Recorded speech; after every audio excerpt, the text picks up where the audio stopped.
Once again, Mr. Isaac, compliments of the season and Merry Christmas. Thank you very much. Yes, let's start with the tidbit. The president said they will continue with the palliative while permanent solutions to teething problems afflicting Nigeria, are being worked on. Are Nigerians, is the palliative trickling down to the poor? Absolutely. Palliatives are touching the poor. Palliatives are reaching the poor.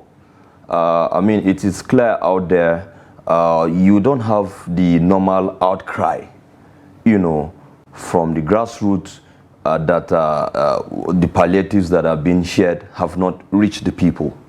The only challenge, is the natural challenge that the number of people that need the palliatives, outnumbers the palliatives, right? And as such, but the president cannot give palliative to every Nigerian. We said our palliative basically targets the indigents, and the poor amongst us, and those are the ones that the palliatives have touched. So I can tell you, those ones are getting what the president is sending to them. And also, I mean, for the civil servants, they are not complaining. They are, of course, they are complaining, Isaac. Maybe you will go to your salary this month, but civil servants, especially at the federal level, yes, no one has. Well, it's different that your salaries have not been paid. That salaries have not been paid, than to say that palliatives, the grants have been paid and some people have not received it, or the grants are not going to be paid at all. So the issue we are dealing with as of yesterday, I'm not a civil servant, is that civil servants have not been paid. Yes, during the Christmas, people are not, during festive period, people are not happy, when salaries are not paid. But that is salary, not the economic palliatives that we are talking about. And also, we just like to call on the president to immediately do something about these salaries, because a large number of Nigerians, the workforce of Nigerians, are civil servants. Even though many believe that the salary has been flushed by, the prevailing inflation in the country, and they expected that at least they should be paid, because they said for many years, no matter the circumstances, salaries are being paid. But this time around, everybody knows that President Bola Ahmed Tinubu is a man that cares for the welfare of citizens. Everybody knows that for these salaries not to have come through before Christmas, there must be a reason, a very good reason for that. But since salaries have not been paid, it is difficult to explain that out. But I'm basically saying that this is a president that cares for the citizens. This is a president that cares for the welfare of the citizens. If salaries were not able to be paid before Christmas, there is a good reason for that. But whatever that reason is, please let us have it before the New Year. It's not enough not to pay the salaries. Let us have it before the Catholic Bishop of Sokoto, Matthew Kuka, said that President Tinubu has no any excuse if his government fails to address the pressing issues facing Nigeria. You are the chairman of Northern Christian Professionals. This is Matthew Hassan Kuka speaking. Are you on the same page with him? Yes, I am on the same page with the bishop, my uncle, Matthew Kuka. Yes, it is our desire that we elected Bola Ahmed Tinubu, the president, to come and deal with issues and make our lives better. And as such, I believe that is what the president is striving to do. So if, of course, we have to call on the president to make sure that he meets our desire. But to be honest, realistically, this is Nigeria that we're talking about. The issues that Bola Ahmed Tinubu, our president, met on board are issues that have surmounted over the years. And it is not easy to come overnight, and deal with them, and deal with them and provide 100% solutions to them. But already, if you take a pulse of when he was appointed into office till today, you have to give him a pass mark in what he has done. So I'm saying that the call from the bishop is right.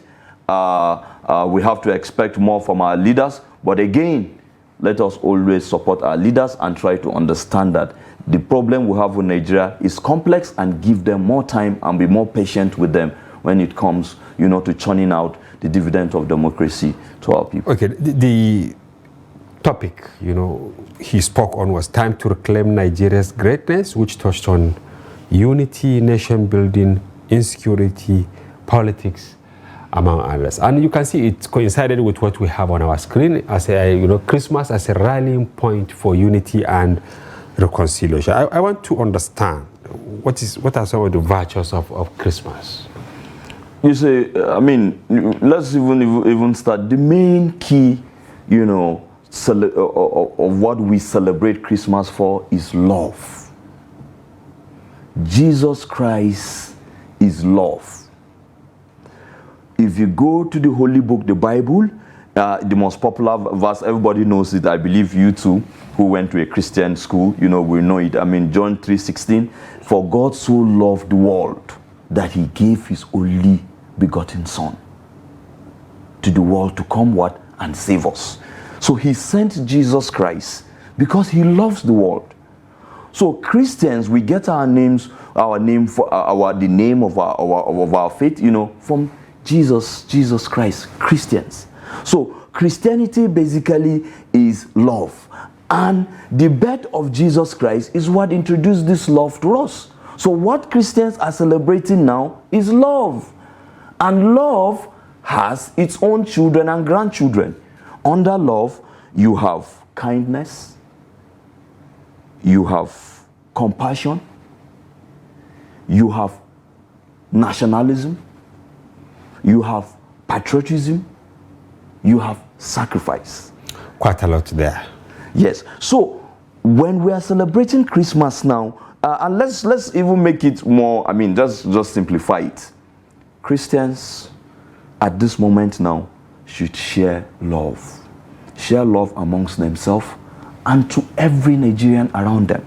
Because one of the greatest commandments in the Bible is love your neighbor as yourself.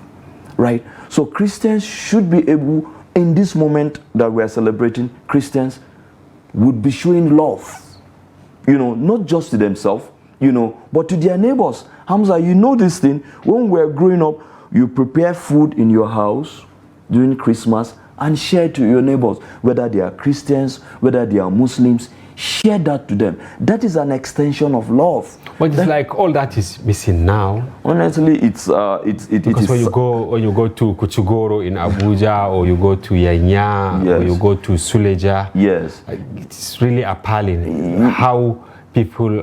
It's just even within the family, you see your neighbor is not even aware whether you cooked your stew with chicken or with fish. Yes, the most immediate causes of those kind of things are the economic hardship where we live in. That is what is the most immediate, but largely because over the years the issue about trust and love amongst Nigerians dwindle, especially amongst the two major religions. I am from Kaduna State. I know what that told that the issue about religious crisis took on us on our relationship. I remember back in the days growing up in Kaduna, Plateau State, and all of these places. When it is Christmas, our Muslims brothers come to our houses. Some even come and stay the Christmas break in my house. In my house. When it is Salah, I go to my Muslim brother's place and I stay there. Some of them will watch me and will testify. I remember when I was in school in Zaire, I studied in Zaire. If it is a small Salah that we don't have to go back home, I remember going even to the Emir's palace, to enjoy my Salah delicacy. Feast. Yes, the Salah feast there. So that was breaking of bread. That was the love. And this is the love that creates nationalism. This is the love that creates patriotism. But because of religious, political issues, political differences, clamor, greed, clamor to consume the national wealth, started creating issues that started dividing us. And it appears that there is direct correlation between struggle for political power and the disintegration of unity among Muslims and Christians in Nigeria. Is that correct? Very correct. I mean, it is, we don't have to hide it. I mean, it is there for everybody to see. It is sad. But again, I want to quickly say this. The election of Bola Ahmed Tinubu has classically stepped that down so very much. In what way? It was a Muslim ticket. It was a Muslim ticket. The Northern Christians, my group, the Northern Christians professionals, declared support for the Muslim ticket. But this was at a time when many clerics, Christian clerics, preached in their churches that they should not vote for Muslim ticket. Yes, you know that. I mean, this is politics, and as such, people have the right, to express themselves. And this was as a result of the feelings of feeling insecure, over having a same faith, a Muslim ticket, having to govern the country. Because if you look at all through the years, the division of the dividends of democracy have hardly been even. So that created dissatisfaction between people, between the religions, So when people say that is a Christian and a Christian that is going there, the Muslim will feel unsafe. Right. So this was why I believe that this was part of the reasons why a lot of, Christian pastors, Christian clerics, and even Christian politicians in the APC, Tinubu friends, kicked against that. But we were lucky for the Northern Christian youth professionals. Some of us knew that Bola Ahmed Tinubu is not a religious bigot. This man is out for excellence. This man has a knack for excellence. And what he did in Lagos was basically to unite the people and try to develop the state. So we know that he had nothing to do with his selection of a Muslim as a running mate, had nothing to do with religion sentiments. It was just a strategy to win election. And he chose that individual because that individual, Hamza, I was a journalist in Borno State. I know how Kashim Shettima. Well, these are not times for campaigns. Yes. Right? So it's about unity. It's about we can use religion to actually foster national cohesion. But before you continue, viewers will soon display number on our screen, and you will also see it on your TV sets. Call, contribute to this program. It's a special package for Christmas where we hope to hear from you. Tell us how Nigeria can go forward devoid of religious sentiments. This is a festive season. We wish all our Christian brothers and sisters Merry Christmas. Call in and let's have your contribution on this very important topic. Yes, there was this photo, yesterday. Yes. It kept flying. Okay, yes. Yes, it was Tinubu, I think Bajabiya Mila, and other key government officials in a mosque, right? Yes, and the governor. And then the governor of Lagos was seated somewhere that he escorted Tinubu to the mosque. Yes, and nobody said you are a Christian, you must go out of the premises. Yes. Are there some lessons from things like this, especially when it comes to uniting Nigerians? Absolutely. I mean, very big lessons. That picture there exemplifies the excellence of the Lagos economy. Economy. Yes. So you're looking at it from the economic perspective. Yes, the economic perspective. I mean, when the economy is boosting, when there is even distribution of wealth, when people are not hungry, love strives, unity strives. The Lagosians under Bola Ahmed Tinubu, and this was the point I was trying to make, that this man is a man of excellence. This man came into politics because he believed he has the capacity. Even though we are not campaigning for him. Even though we are not campaigning, yes. We're talking about unity. Yeah, we're talking about unity. He has the capacity, to turn around, to re-engineer our economy, just like the way he did in Lagos, and bring about a better living condition for the people. So This is the trust that Bola Ahmed Tinubu has been able to build in Lagos, right? And we are lucky. Would I say it is another level of civility, or is it the level of education, or is it the level of understanding of all religions? Because we all know that the religions of Islam and Christianity, you know, promote peace, peaceful coexistence. Yes, right. Thank you. I will crave your indulgence to hold it for a while. You know, the much anticipated pastor is here, Pastor Yohana Buru. He is a renowned clergy known for years of hard work in fostering a united Nigeria. He joins us virtually from Kaduna. Yes, Pastor, welcome to the program.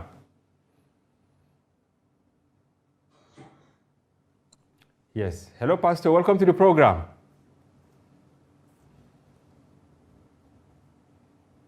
Yes, it's like the network is having some issues. We'll try and fix it, and then Pastor Yohana Buru will...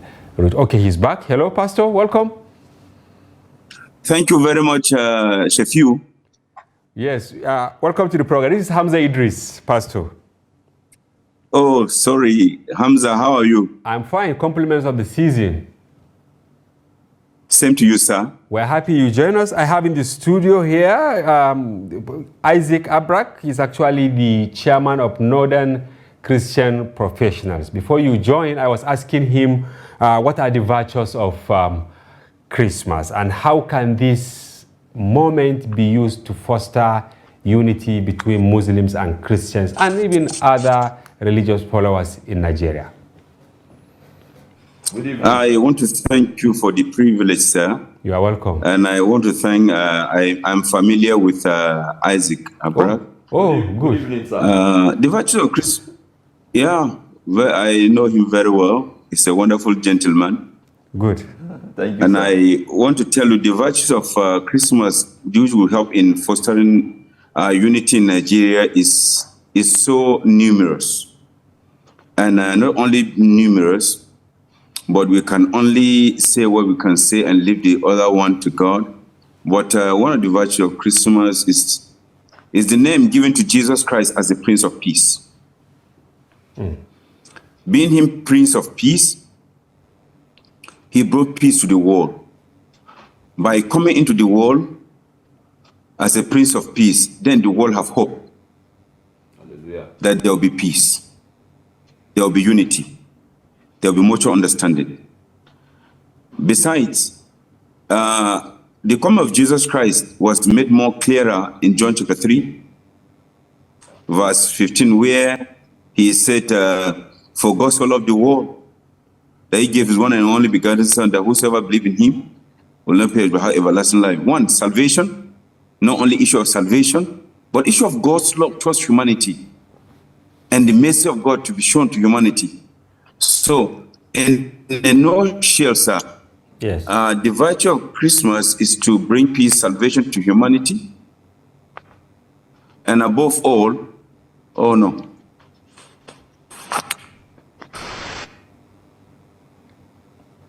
yes.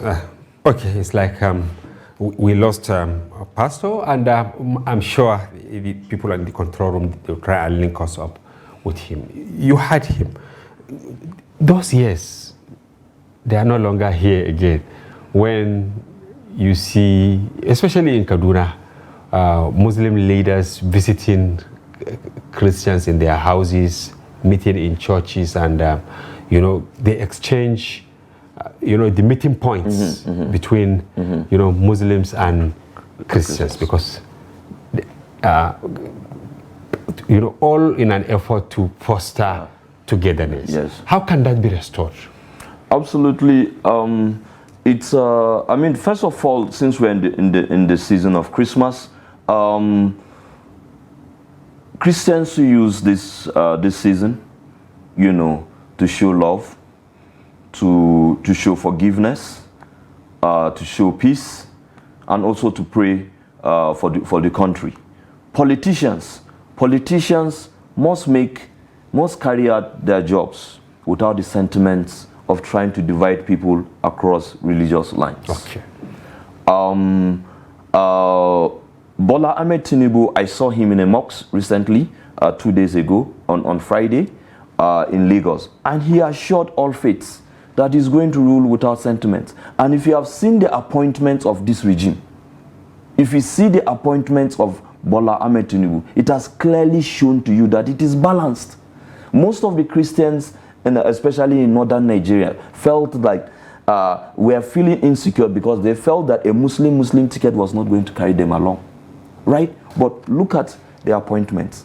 But some Muslims are complaining that like Tinubu, whether he's actually a Muslim or a Christian, yes, would do apologies. Yes. I mean, those conversations must go on. I've always maintained that it is all right for people to criticize the government, but there should not be any malice. There should not be any mischief behind it, because criticisms keep the government on foot. So if some Muslims feel that it has not been balanced, then they should cry out.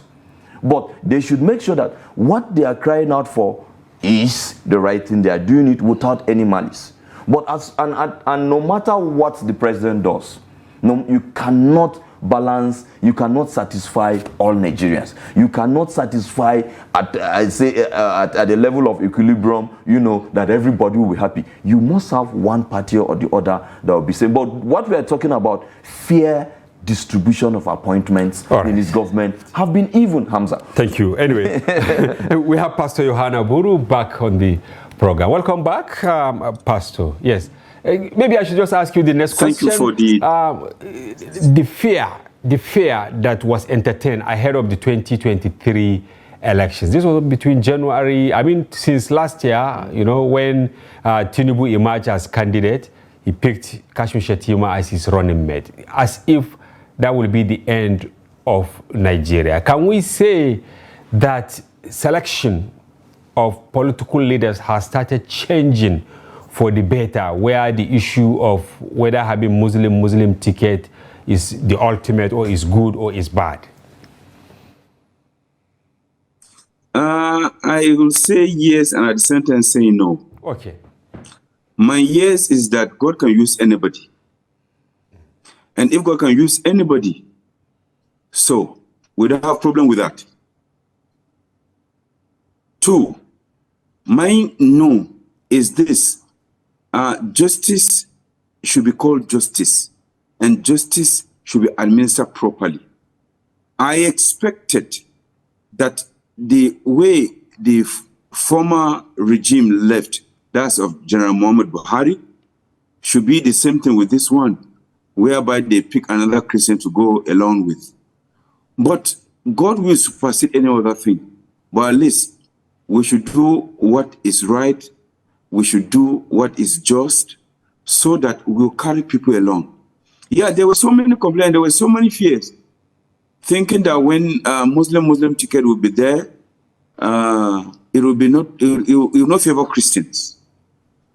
And if it doesn't favor Christians will not be happy and they will complain. So we didn't want all these things to go maybe a little bit like one-sided, so that there will be a proper balance. There are Christians, so many Christians in Nigeria. They're not too little not to be reckoned. But since it has happened, we're expecting there will be a proper adjustment in the near future. Then what about at the state levels? If you look at it, we have having issues in so many states.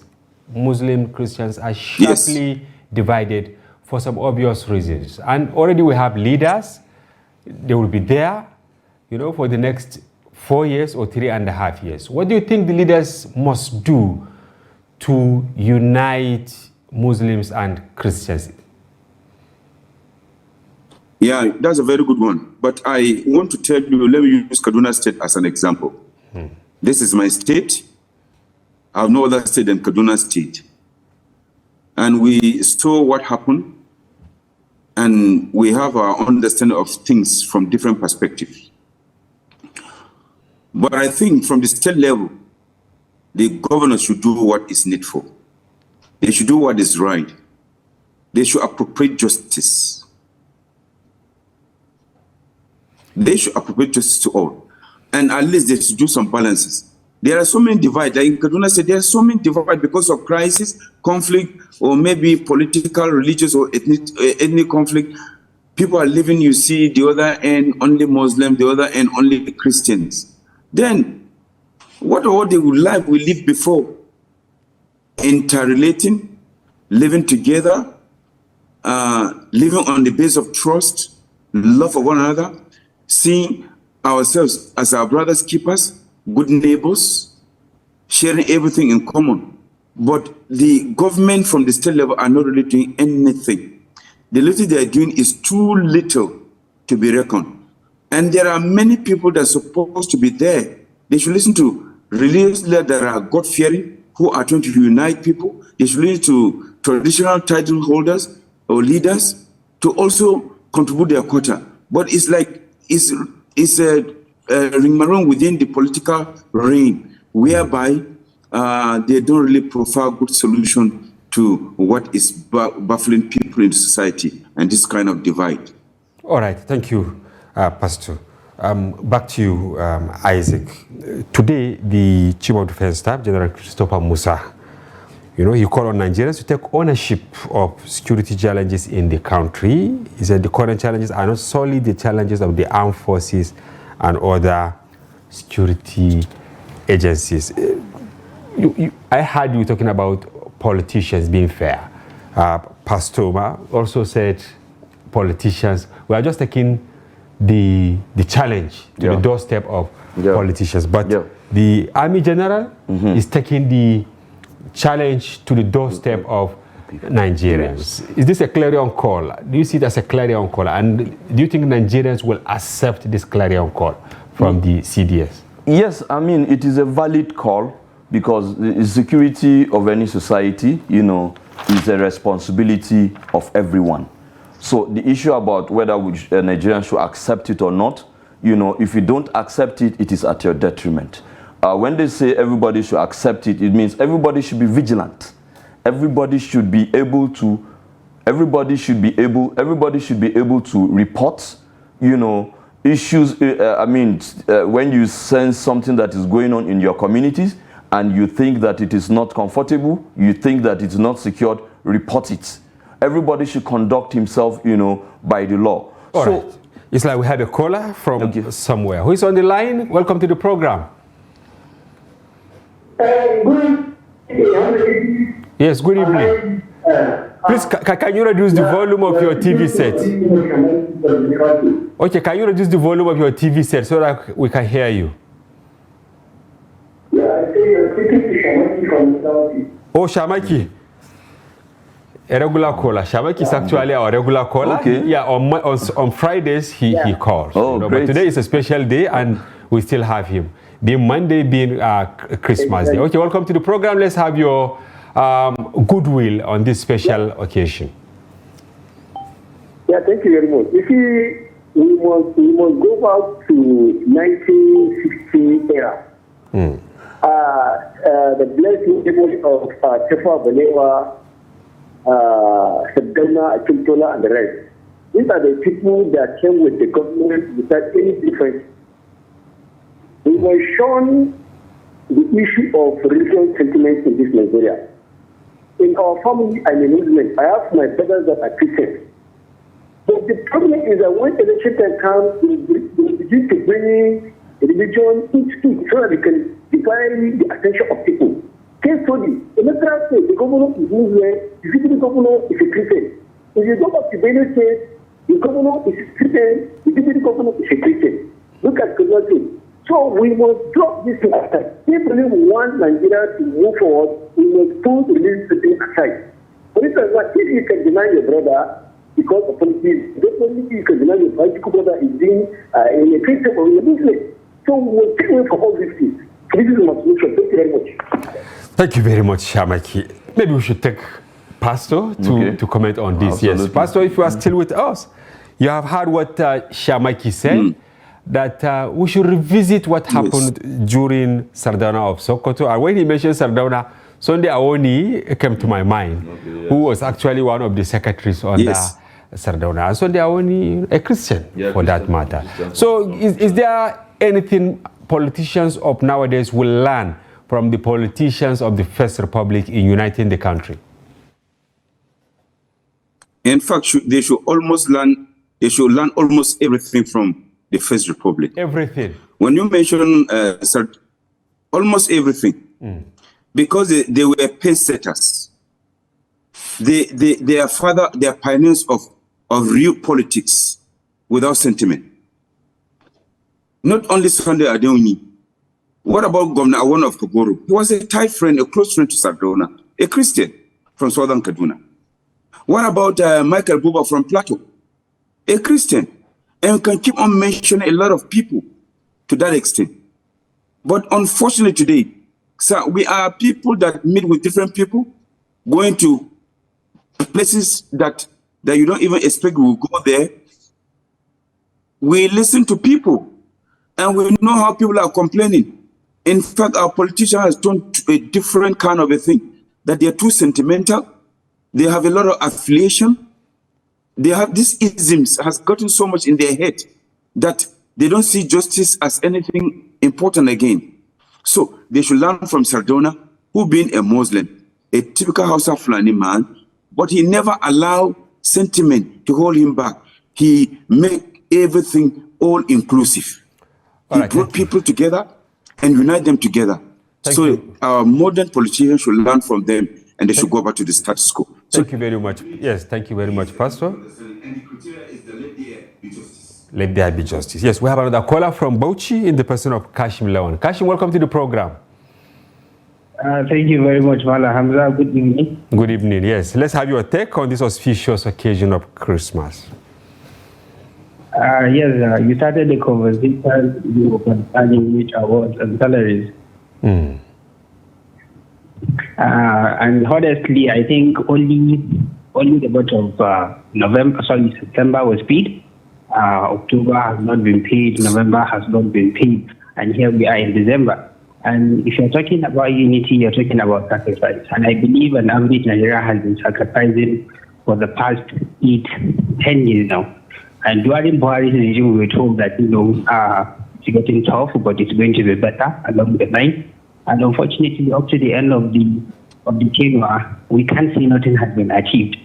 Yes, Kashim, I want to ask you. Yes, Kashim, I want to ask you. The salary, is it you are referring to Bauchi, and even in Bauchi, is it at the local government level that salaries have not been paid September, October, November? No. I'm talking about the wage award by the federal government. Okay, the wage award. Okay. It hasn't trickled down. But yes, but speaking specifically about Bauchi State, honestly, as of now, nothing concerning award has been given to the civil servants. And we are talking about unity. Yeah, and we are talking about unity. So an average person has been sacrificing for a lot. What has the government sacrificed for us to be united? Yes, thank you very much, Kashim. Millions of naira was allocated for the purchase of vehicles for the National Assembly. And we want people to keep on sacrificing. How long are we going to sacrifice in this country? All right, thank you very much for calling. Thank you, Kashim. Yes, you had Kashim. In fact, let's start with, Pastor Yohana Buru. He said, our leaders should copy everything from the leaders of the First Republic. Because it was about sacrifice, it was about uniting the country. Yes. And then bringing in what Kashim Lawal said, yes, that our leaders are not living by example. Yes. Because most likely none of these political leaders has not taken his salary of December or even the cash award, which they don't really deserve. Yes, I mean, first, my elder brother, the clergy, Pastor Yohana Buru, is one pastor that we respect so much because of his love, for Nigeria, his love for all people of Nigeria. He has no any form of religion sentiment in his mind.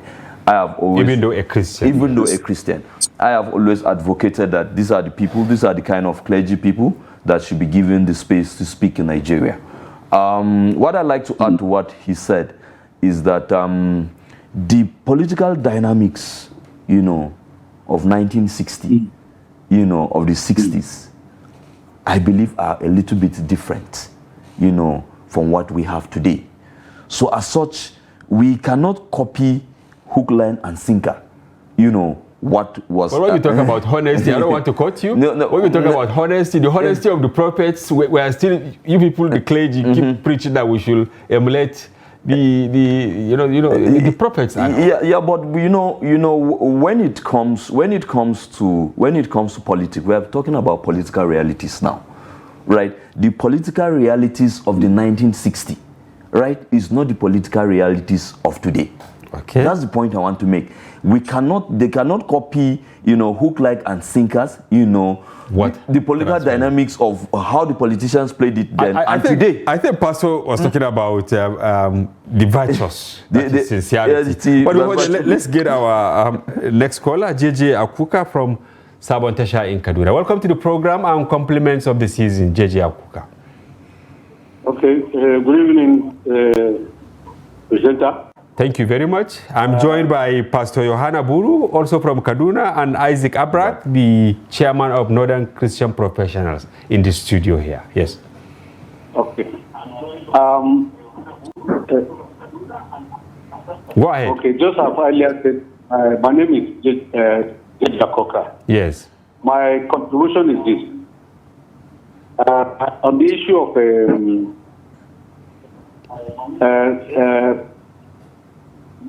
politicians try to make things difficult for other minority tribes, especially in Kaduna. You will recall that when Ahmed Makarfi was the governor, people were equally represented. But when it came to the former governor, Ahmed El-Rufai, honestly speaking, we experienced dissatisfaction. That is, on our appointment, the Christians were not represented. We were not given to governor. The issue of appointing a minister, as used to be in Southern Kaduna, was not there. There was a time we had 2 ministers from Kaduna, yet none was picked from Southern Kaduna. And, presently, the present governor seems to be dancing to the same thing with that of the former governor. If you look at the present appointment, the head of service, the SSG, that people used to be appointed, none has been appointed. How can we, as people of Southern Kaduna, feel the impact of the government when we are being neglected? Whatever is given to Kaduna State as a statutory allocation, which has a population is included in that, and yet we don't see any appointment on that side. And 2, physical infrastructure that used to be done by the PDP, unfortunately, that is not being done. So, okay. How can this be corrected? Yes, JJ Akuka, what do you think, governors, not necessarily Kaduna? You can see there was a caller who even made reference to Benue. He made reference to Plateau, meaning it's a cankerworm in Nigeria. So, in less than 1 minute, because we are running out of time, can you provide solutions for the way forward from this malice? Yeah. Well, the solution is this. Okay, go ahead. For us to have a peaceful coexistence for both Muslims and Christians, justice should be done. But the impact of other sides should be felt. All right. Equal appointments should be made.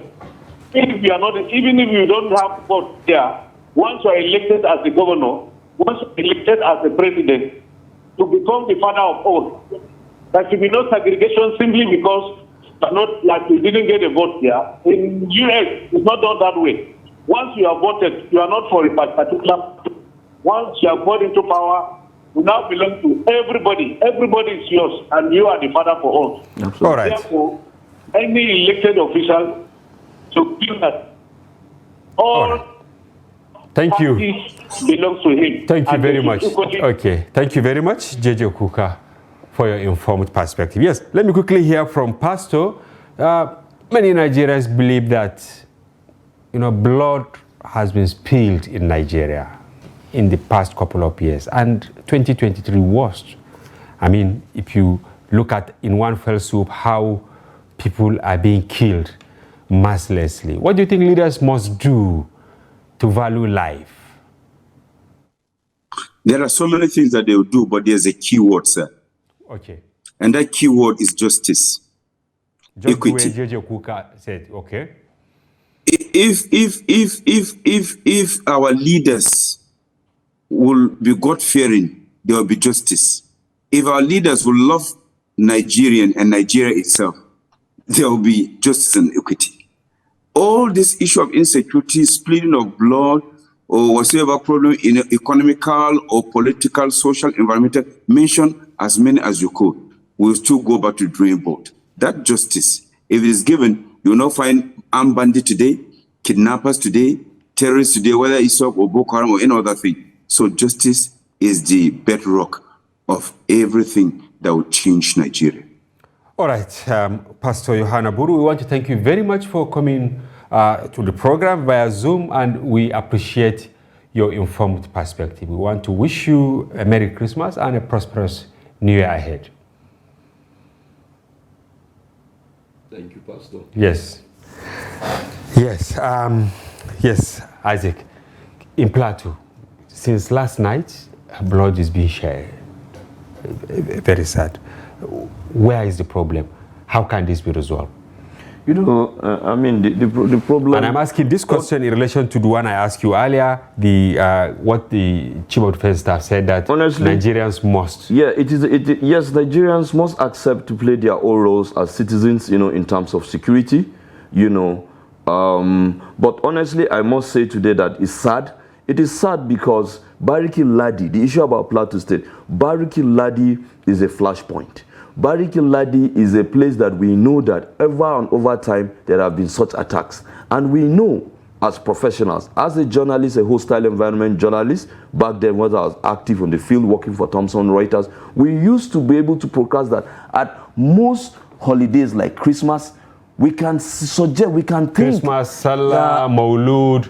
All of those, Independence Days and all of that. You should be able to project and say, okay, in this place there are likely to be attacks. Then you plan towards that. So I'm thinking that the military, I believe that they were proactive, but maybe not enough. Because if they were, why would we have an outrageous number of killing running from, not just into dozens. Now we are talking about 113 people, not 10 people, not 5 people. And you know that Bariki Ladi has been a flashpoint all over the years in Plateau State. You are saying the proactiveness was actually maybe delayed? Yeah, well, not so sufficiently enough. Okay, I will allow you to say more on this, but we'll pick another caller from Abuja, Yusuf Adam. Welcome to the program, Yusuf. Yeah, thank you. Happy Christmas to all Nigerians. Happy Christmas, sir. My own contribution is that, you see, when we talk about unity, I think we're sincere to one another. That's one of our major issues. We're not frank, we're not sincere. Sardauna told Nnamdi Azikiwe in the old days when they were having their political differences. When Zik told him that we should forget about our differences, Sardauna told him we cannot forget our differences. We can only understand our differences. I think one of the problems of Nigerians, all of us, Christian, Muslim, Yoruba, Igbos, and other side, we are not sincere to one another. We know that we are not the same faith, the same people, the same culture, yet we pretend as if nothing is wrong with us. Instead of us to approach ourselves in sincerity and tell each other the truth. Where you are wrong, you shall accept what you are doing that is wrong. I shall accept what I'm doing that is wrong, so that we can forge a united nation. We are just pretending everybody that had a little opportunity wants to oppress his brother. anybody want to oppress his brother, they go to Benue State now. The thief people want to oppress the Idoma. If you go to Kogi State, they'll tell you another tribe cannot rule there. If you come to everywhere, yes, they'll tell you that it's it. So yes, it's not even a religious issue alone. We are not sincere. We are not sacrificial. We are not truthful. Okay, Number two, our leaders should be able to unite us. They should leave sentiment aside and forge a united nation by being fair and equal to everybody. All these these are my people, these are my faith, these are my that. All right.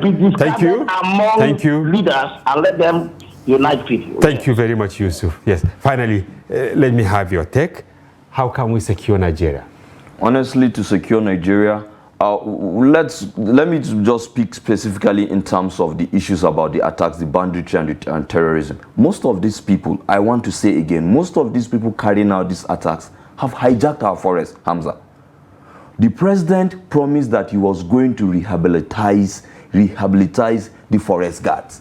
And if we have the forest guards, if we have youths who live at the fringes of these forests, who know these forests very well, guarding our forests and sharing intelligence, with the military. Criminals will not be hibernating.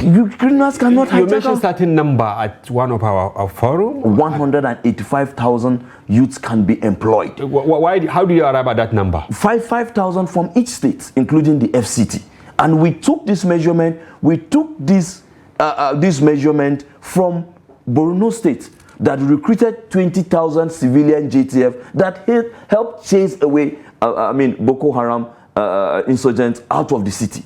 It was 20,000. Now 20,000 members were recruited. Now we are saying 5,000 members from each state, working in the forest. We are not saying that we should have people staying in the city and monitoring. No. Working in the forest, securing, and that is their primary responsibility. That is their just primary. Like we have civil defense at the beginning when they are to, protect critical assets. But yes. All right.